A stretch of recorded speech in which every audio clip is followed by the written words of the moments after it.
Hi. അപ്പം ഇന്നലെ നമ്മൾ എമർജൻസി ഫണ്ടിനെ പറ്റി പറഞ്ഞു നിർത്തിയില്ലേ? ഞാൻ അടുത്തായിട്ട് ഇൻഷുറൻസിലോട്ട് പോകണമെന്നൊക്കെ വിചാരിച്ചതാ. അപ്പോൾ ഒന്ന് രണ്ട് പേര് എന്നോട് ഈ എമർജൻസി ഫണ്ട് എങ്ങനെ ഉണ്ടാക്കാം എന്ന് ചോദിച്ചു. അപ്പം നമ്മൾ മിഡിൽ ക്ലാസ്സുകാരെ സംബന്ധിച്ചിടത്തോളം ഈ എമർജൻസി ഫണ്ട് എപ്പോഴും പറയുന്നതെന്ന് പറഞ്ഞു കഴിഞ്ഞാൽ നമ്മളെ ഒരു 5 അല്ലെങ്കിൽ 6 മാസത്തെ ചിലവ് എത്ര രൂപയായോ, എക്സ്പെൻസ് എത്ര രൂപയായോ അത് നമ്മൾ കീപ്പ് ചെയ്യണമെന്നാണ്. പക്ഷെ നമ്മളെ സംബന്ധിച്ചിടത്തോളം അങ്ങനെ ഒരു എമൗണ്ട് ഉണ്ടാക്കാൻ നമ്മളെ കാണില്ല. അല്ലെങ്കിൽ എടുത്തു വയ്ക്കാൻ ഇപ്പം നമ്മൾ ഒരു 1,50,000 രൂപ വേണം എന്ന് വിചാരിച്ചു. പക്ഷെ നമ്മളതിൽ ഉണ്ടാവില്ല.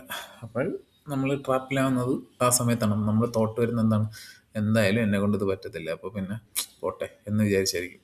അപ്പം അതിൽ നിന്നും ബെറ്റർ ഞാൻ കഴിഞ്ഞ ദിവസം പറഞ്ഞതുപോലെ ഒന്നെങ്കിൽ നിങ്ങൾ മാസം സാലറി കിട്ടുമ്പോൾ നിങ്ങളുടെ വൈഫിനെയോ അല്ലെങ്കിൽ അമ്മയൊക്കെ ഏൽപ്പിക്കുക. ഏറ്റവും നല്ലൊരു ബെസ്റ്റ് വേ അതാണ്. അതൊരു എമൗണ്ട് ആകുമ്പോൾ അവർ നമുക്ക് തിരിച്ച് തരും. അവരുടെ അടുത്ത് പറഞ്ഞാൽ മതി സേവിങ് ആയിട്ട് കീപ്പ് ചെയ്യാൻ വേണ്ടിയിട്ടാണെന്ന് പറയുക.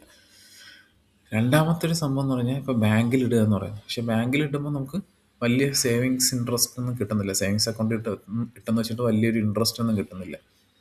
അപ്പോൾ അത് ഞാനും സജസ്റ്റ് ചെയ്യുന്നില്ല. പക്ഷേ നിങ്ങൾക്ക് അതിനെ തന്നെ ബാങ്കിൽ ആർ ഡി ആയിട്ട് ഇടാം. അപ്പോൾ നിങ്ങൾ വിചാരിക്കും ആർ ഡി ലൈക്ക് ഇത്രയും രൂപ ഇത്രയും നാൾ കഴിയുമ്പോഴേ ആവുള്ളൂ. പക്ഷേ എൻ്റെ ഒരു സജഷൻ എന്താണെന്ന് വെച്ച് കഴിഞ്ഞാൽ നമുക്ക് അതിപ്പോൾ 500 1000 ആയിക്കോട്ടെ, ആർ ഡി ആയിട്ട് നമുക്ക് ഇട്ടുകൊണ്ടിരിക്കാം. നമ്മൾ ഇട്ടുകൊണ്ടിരുന്നതിന് ശേഷം ഒരു പീരീഡ് എത്തുമ്പോൾ നമുക്ക് എടുക്കണമെങ്കിൽ അത് മെച്യൂർ ആയില്ലെങ്കിലും നമുക്കതിനെ ബ്രേക്ക് ചെയ്യാം. ആ അത്രയും നാൾ കിട്ടിയ ഇൻട്രസ്റ്റ് നമുക്ക് കിട്ടും. ചെറിയൊരു ഫൈൻ അടച്ചാൽ മതി. അതായത് 1000 രൂപ വെച്ച് നമ്മൾ ഇടുന്നു. ഒരു 3 തവണ അടച്ചപ്പോൾ നമുക്ക് 3000 ആയി. ഒരു ചെറിയ ഇൻട്രസ്റ്റ് 3500 രൂപ.